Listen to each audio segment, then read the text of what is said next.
Hi. Sorry for the delay. If you're out there waiting for me, I had to change locations real quick, and I'm hopeful that this remote location will suffice. So this is the live recap for Series 3, which was all about the cost of waiting. Now, give me 1 second as I look away, look at the left side of my face. I want to share with you the wonderful PowerPoint presentation that I have put together. So let's see, we are going Windows, PowerPoint, and share. All right. So the hidden cost of waiting.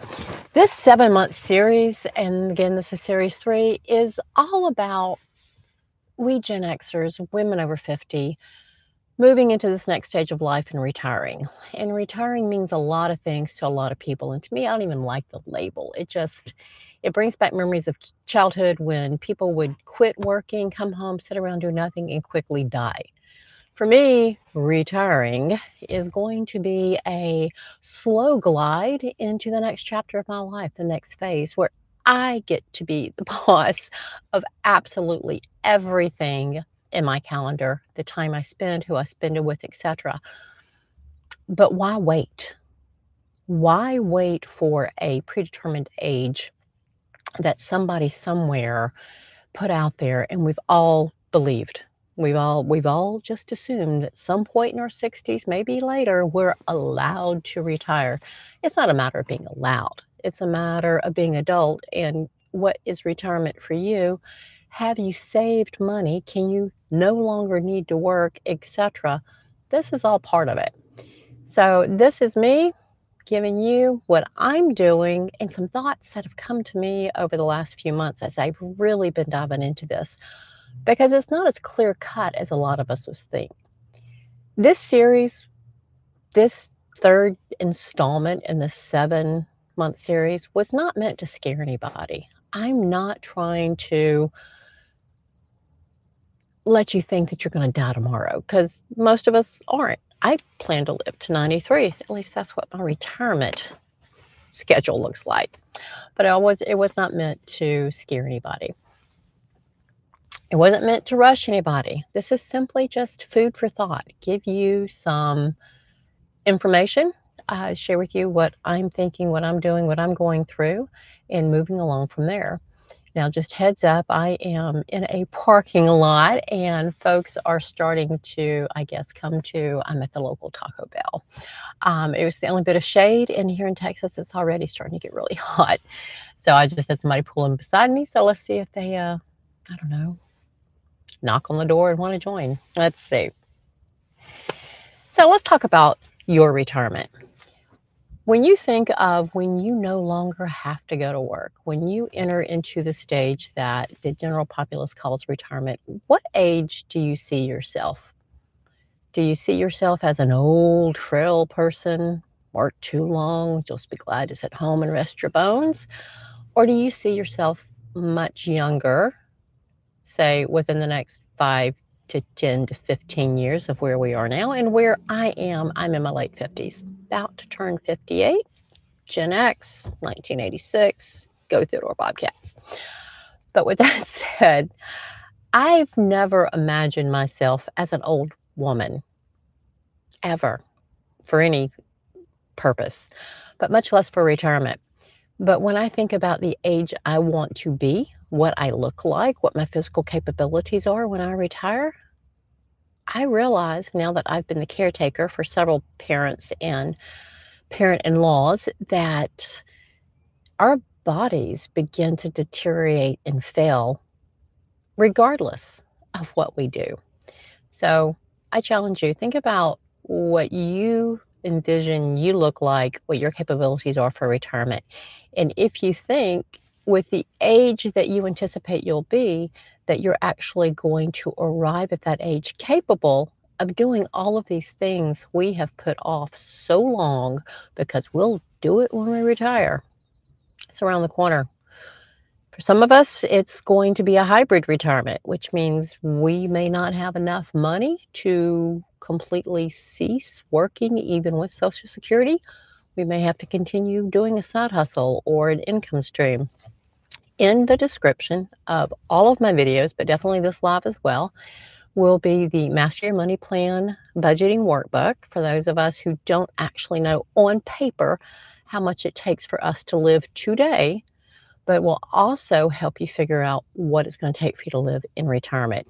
Expenses shift. When you no longer work, there's certain things that are baked into a work life that you don't have to pay for anymore. Dry cleaning, excessive transportation, lunches out, et cetera, on the regular. But also there is expenses that will become part of our regular budget because of retirement and because we're aging. So I encourage you to go down and get a copy of that free workbook. Also, if you're someone who's considering continuing to produce income, whether because you're like me and you absolutely like it, yes, I very much do and love making money. So like, subscribe, binge my videos, help me monetize this, go check out my books, et cetera, et cetera. But back to you. So with the, someone's walking by, checking out. Okay. So with the income streams, I've also put together life experiences to income, because not all of us worked outside the home throughout the last 30, 40 years. Some of us stayed home, raised kids, took care of making sure the partner or the husband, which is the traditional label for that, went off, could kill something, bring it home. We could all eat. We stayed home. And by we, I mean the generation facing retirement. Because I personally never, I don't want to say had that luxury, because it's not always a luxury. That's a hell of a job. But I didn't have kids, and I made certain that my husband and I were co-partners in the whole event of life. All right, I'm going to go check my notes real quick, see where we are in this. All right, so let's move on in the slideshow, because you guys are all just staring at that. So the hidden cost of waiting. What does it mean when we keep saying one more year, or I'll retire when I'm 65 or 70, etc.? Let's unpack this together, shall we? We tend to wait for a lot of things in life because waiting feels responsible. Waiting, however, is a decision that shapes the rest of our lives. If we keep waiting, we're going to wait ourselves right through the best years of when we could have actually gone out and done a lot of the things that we've been wanting to do and we've put off until kids are out of the house, I retire, I no longer take care of my parents, whatever. These things, they sneak up on us. We all have seen in the rearview mirror the 20, 30, 40, 50 years. Where have they gone? So time is your real asset. It's the one thing that you cannot buy. I don't care how much money you've saved for retirement. I don't care if you go out and you win the Mega Millions this weekend. You can buy no more time on your life. I personally am beginning now to rehearse my retirement mindset, my retirement life, my retirement items that I want to do, things that I want to make sure I'm enjoying. And I'm revisiting a lot of things that I've allowed to wither on the vine, friendships, intentions, goals, because I always figured I'd get around to it later. So most of us Gen X, women, men, doesn't matter, we have forever believed that we would have more time in front of us than behind us. And we're now on the backside of that.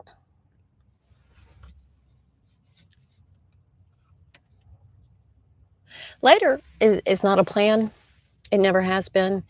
It's just been the easiest excuse and reason not to do things right now in a timely fashion. We're all guilty of it. It was just a matter of prioritizing other people and other things, whether it was a parent, a work goal, raising kids, launching kids, having kids come home, the inevitable becoming caretakers of our parents, which when I was much younger was never on my to-do list, but we all rise to do the right thing and make sure they're not living under cardboard boxes underneath a off-ramp. I kind of wish I had the cojones to have done that, but with that said, it's the right thing that I'm helping and loving my mother.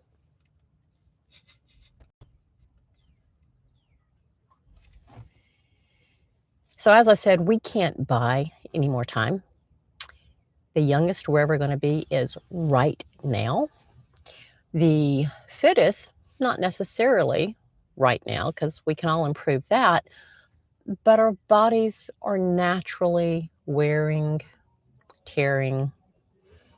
I don't know how many of you have had a wake up call with a blood work or a lab test or a visit with your primary care physician, and it's like, oh, all right. So making that choice over and over and over again for the last 30, 40 years is catching up with me. For me, I was a 2 pack a day smoker. And 15 years ago, when I reconnected with my best friend, someone I've known since age 12, and I realized I had known him for 30 plus years, and I wanted that many more in front of us. And my parents, separately in their separate marriages, were beginning to experience health events that I was on track to do because I was a smoker and I was doing this and I had this and I was related to that. I decided I had to make some changes, and this was back during my early 40s. And so I made some significant changes, which included laying down the smokes, working out, getting fit, getting right with my blood work. Actually made a deal with God, but there's a video out there about that on my channel if you want to see that. But what we all need to be aware is that this is as young as you're going to be, and this might be the best health you have. Most men in the United States experience their first major health event about age 67, which means if you wait to age 65 to retire, you got about 16, 18 months before something happens and the spiraling roller coaster launches and you're not able to go do Machu Picchu or run a marathon or whatever your lifelong goal's been. We need to start considering starting these things now.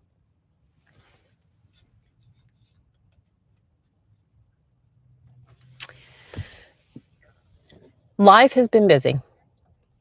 I will be the first one to tell you I'm a multitasking fiend. I've said yes more times than I've said no in life. I'm always, not always happy, but feel out of a sense of duty that I have to go to the birthday party or I have to do this. I want to do most of it, but sometimes I've done it to the point to where I'm just exhausted and my own self-care and self-needs have taken back seat because I have to go take something to my mother at the nursing home, or I have a sister or a niece or a nephew or a father or a mother-in-law. You name it, the list is endless. You've got your own list. I am now putting my energy, my self-care, and my peace first.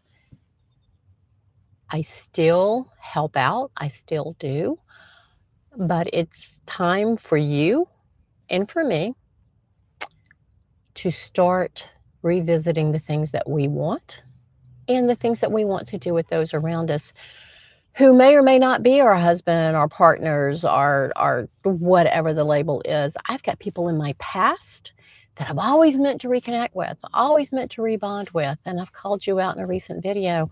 I'm coming for you. And there's others out there. Our 40th, 45th, I don't know. We've got a high school reunion coming up. Somebody else do the math.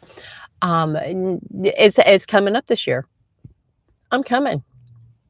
I've gone to one class reunion. It was the 25th high school reunion, and that is where I reconnected with the man I'm currently married with. So let's see what happens this next reunion. I'm dragging him with me. I don't plan to reconnect with anybody else, but life is getting short. I can't believe I am looking down the barrel of 60. Most of you probably can't either, but it's time for me, and it's time for you to start realizing that your best years could possibly be right now. Right now.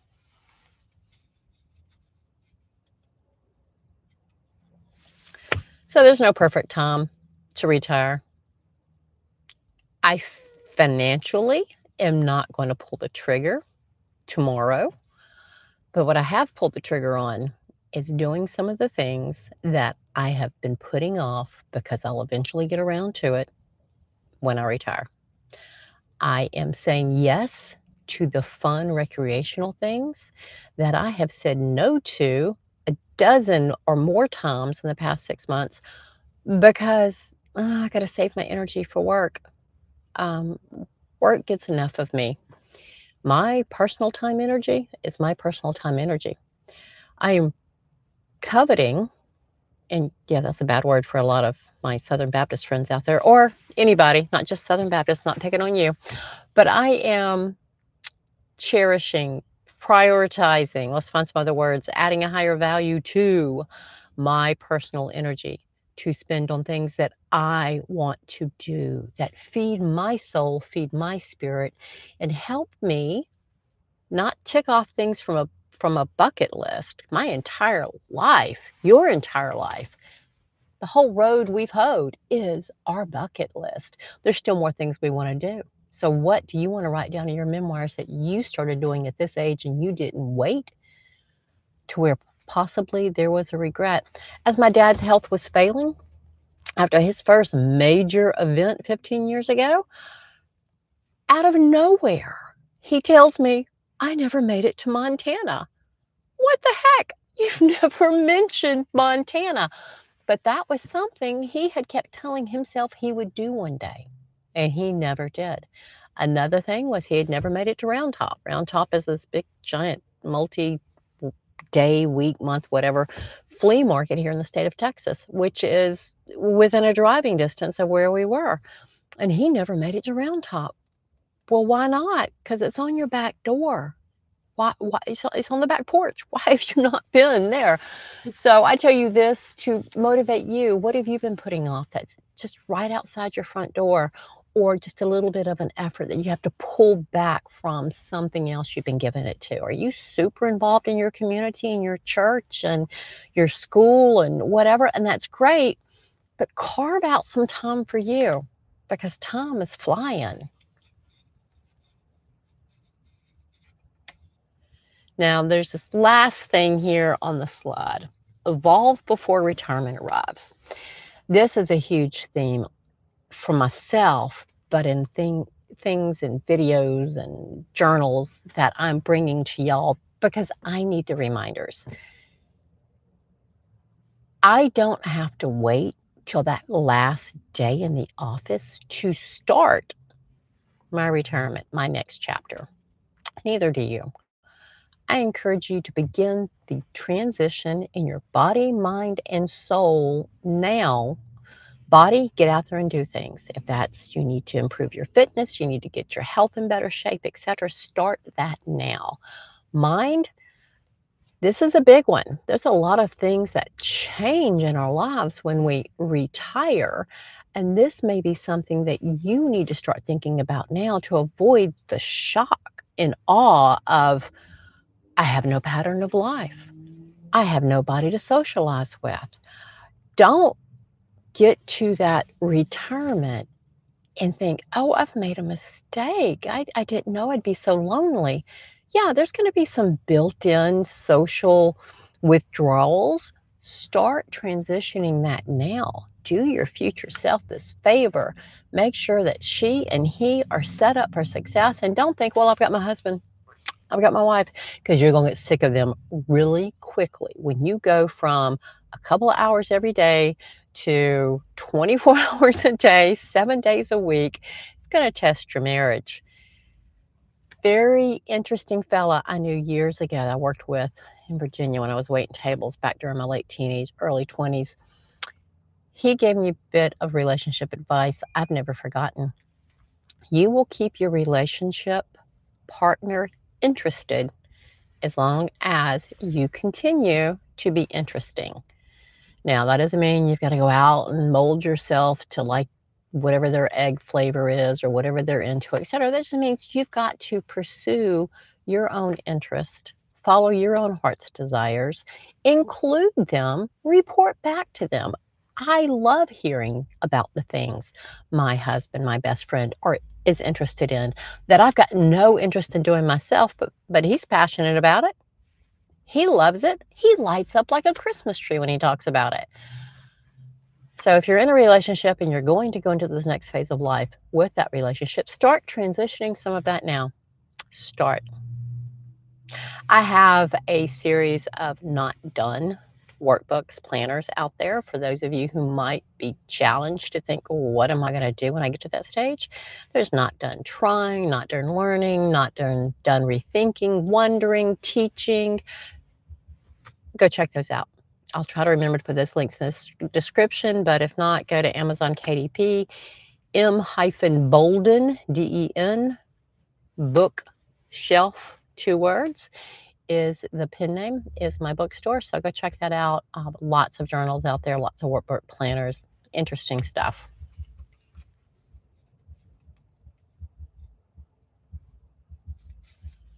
And where?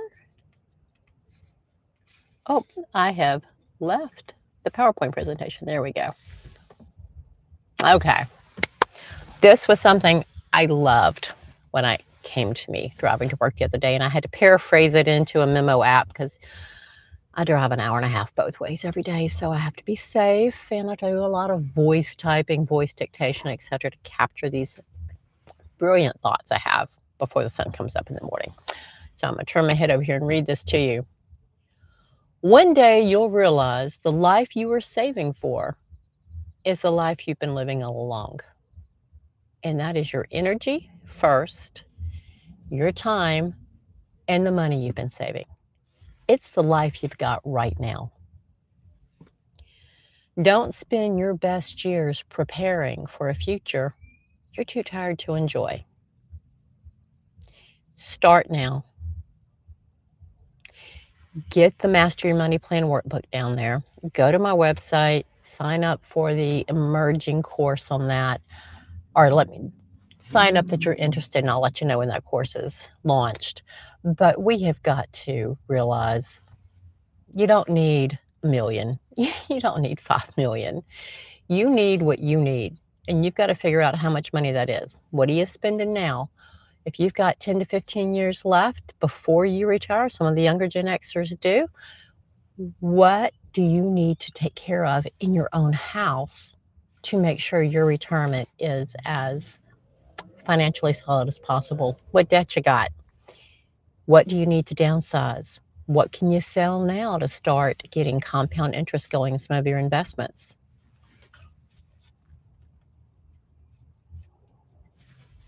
Money can grow back. Time can't, or can't. Ooh, here's the Southern in me.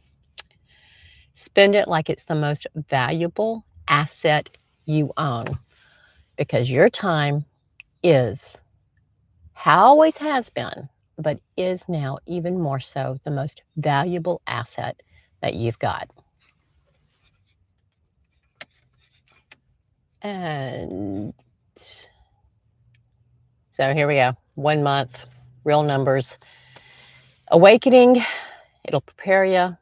It'll make you look in the mirror and see where the money's really going and what you need to do work-wise. And by work, I mean putting in the work into your own life and your own finances. And that is it when it comes to the slideshow. All right, so we're back to me. I am not seeing any chats out there. That's fine. If you guys got any questions, let me know. What is something, put it down in the comments if you're watching this at a later date. What is the one thing that you've been putting off for retirement or to do when you retire that you're going to start reconsidering starting now? Do you want to go kayaking? I would love to. I've never been kayaking. So instead of saying, when I retire, I'm going to kayak down the Colorado River, why don't I go take a kayaking course right now? Some sort of demo. I don't know what the vernacular is. A class, a kayaking class. There we go. Start figuring out if it's really something I want to do. I would imagine kayaking is going to take a little bit more muscle tone and energy than I probably expect. But hey, why not? Let's get me fitter. I encourage that at any stage in life.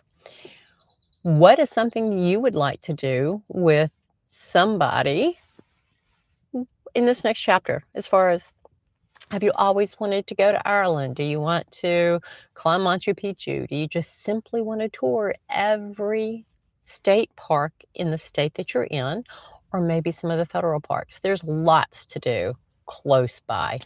I have a separate channel that is emerging. It's been a theme of mine for a while, a bride in her own backyard. But basically, it's about staycations and doing things that really don't cost hardly anything in transportation and lodging costs because you're going home that night anyway. But start dropping notes down there of what you want to do, and then let's talk about that. All right, you guys. Well, that is about all I've got. I know your time is precious, so go and binge my channel. Listen to it like podcast when you're driving.